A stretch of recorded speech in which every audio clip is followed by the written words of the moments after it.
নমস্কার বন্ধুরা, জয়াস পজিটিভ লাইফস্টাইলে আপনাদের সবাইকে স্বাগত।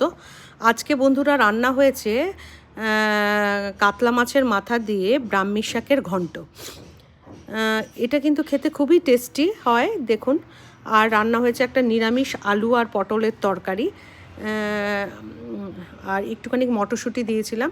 আর এটা একদম নিরামিষ, এটা হচ্ছে একদম জিরে আর আদা বাটা দিয়ে এটা রান্না করা হয়েছে, আলু পটলের তরকারিটা। আর এখানে কিছু দেখুন, দুটো আমি ঝিঙে এরকম করে কেটে রেখেছি।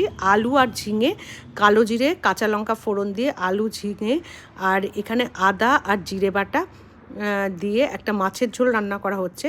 এটা হচ্ছে ওই মানে দেশি পোনা মাছ, ঠিক আছে, দেশি পোনা মাছের ঝোল রান্না করা হয়েছে আলু আর ঝিঙে দিয়ে।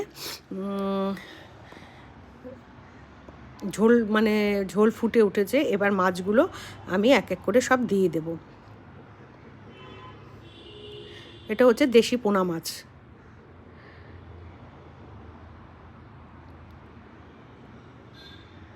চার পিস ছিল, 4-5 পিস মাছ। এই 4-5 পিস মাছ মানে এই এরকম সাইজেই ছোটো, 4-5 পিসই হয়েছে। এটাকে ভালো করে ভেজে রেখেছি এবং আলু এবং ঝিঙে দিয়ে রান্নাটা আমি করলাম।